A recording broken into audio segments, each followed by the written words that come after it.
Welcome to Walker Stalker Con, Philadelphia edition.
Alright, so we're calling it quits on Walker Stalker Con for the day. That was my first convention ever of any kind. Pretty interesting. A little disappointed that there weren't more people dressed up as characters. Lots of Negans, but all you need is a bat and a black jacket and you're Negan. But it was fun nonetheless. Got some loot. Show you all that when I get home. Not much, but pretty cool. Some things that I do not have. So let's figure out what the next step in today is, and I'll pick you back up in a bit. As you can see, I have returned home. The drive to get here, it was uneventful. The only difference being the GPS took us home a different way than it took us to get there, which was great because we got a little bit lost. Getting there, yeah, it wanted me to make a left when really I should have gone straight for about another quarter mile and then made a left. So instead we drove around in circles for a while, but we got there, which was fine. They just opened the doors when we got there, so we didn't miss anything, but getting home was a lot easier, and I don't know why the GPS didn't take us that way to begin with. I digress. I did not vlog there a lot, or at all, really, because it was just ridiculously loud. There was always music playing in the background. There was almost always someone talking, being interviewed over a loudspeaker, or people screaming. I mean, did you not see the Norman Reedus line? It was ridiculous. He had the biggest booth there, and he had an overflow booth next to his booth that was still bigger than most of the other actors that were there. His overflow booth was bigger than the other actors' booths. Needless to say, I did not get any autographs because it was crazy expensive. Norman Reedus was $80, and I probably would have been standing in line for like an hour or two. After Norman Reedus' line, Chandler Riggs had probably the second biggest line, closely followed by Michael Cutlass and then Josh McDermott. Now, Ron Perlman also had a very big line. Don't know how Sons of Anarchy so much tied in with Walking Dead. I do see how Boondock Saints related, though. With Sean Patrick Flannery and Rocco Del Rocco being there, that was one of Norman Reedus' like bigger movies, one of his early movies that did really well. Didn't do really well when it got released. It was a big cult classic. So if you haven't seen Boondock Saints, definitely go check out Boondock Saints. Second one, not so good, but I'd still check it out. I'd say still watch it. The first one, definitely an awesome movie. Check out Boondock Saints. Now, one of the amazing highlights of the whole thing was seeing the little Winslow. You don't remember Winslow? Come on, you have to remember Winslow. The junkies, their zombie that they kept in the pit, that Rick had to fight to get their trust, and then they backstabbed him. But he was the zombie that had the metal helmet on. Yeah, that little Winslow, the little kid was dressed up like Winslow. That was the best thing, the best like cosplay guy, person at all that was there. The little Winslow was great.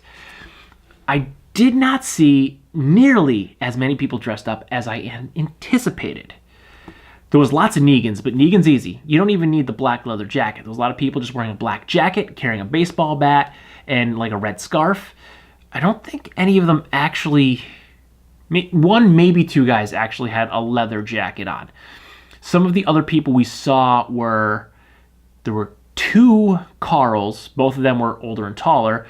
One Rick, one Governor who was actually pretty good. I think I got a shot.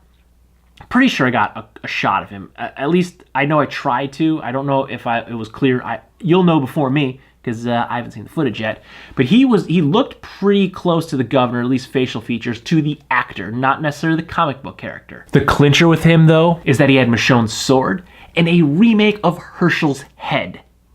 Because if you're unfamiliar, in the TV show, the Governor cuts off Herschel's head with Michonne's sword.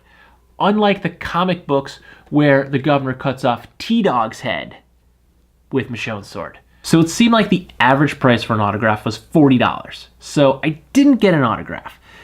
It didn't seem worth it to me. I mean, to get the two autographs I wanted would have cost me like $120 to $130. I wasn't going to spend that to get my DVD signed. We walked past Norman Reedus' booth several times, and every single time the line got bigger and bigger and bigger. I thought maybe through the course of the day it might shrink, but that was not the case. It was just getting larger and larger. Funny sidebar, some of the bigger actors had white lines in front of their booths. And if you stepped beyond that white line and tried to get a picture, you got yelled at. We found this out because Jay literally, it was like toe over the white line, trying to get a picture of Josh McDermott, and some guy screamed at him. It was hysterical. I heard the guy yelling, and I turned my head, and the guy, he yelled at Jay and then walked away. But I didn't know what was going on until Jay came over and was like, that guy just yelled at me because I had like a toe over the line. Guess we can't stand past the white lines. I was trying to get Norman Reedus a bunch of times. I got mostly his hat, or I would see his hat, and then as I would get the camera, someone would walk in front of him. But, I mean, ridiculous lines. That's to be expected. I'm going to go chill, take Oliver for a walk, and then probably just watch some movies and relax because I need to run a long time tomorrow. 6 weeks. 6 weeks tomorrow. I run the New York City Marathon. So do not forget to like, comment, share, and subscribe. Make sure you smash that red like button and ring that bell so you get notified the next time I post a brand new video. Good night.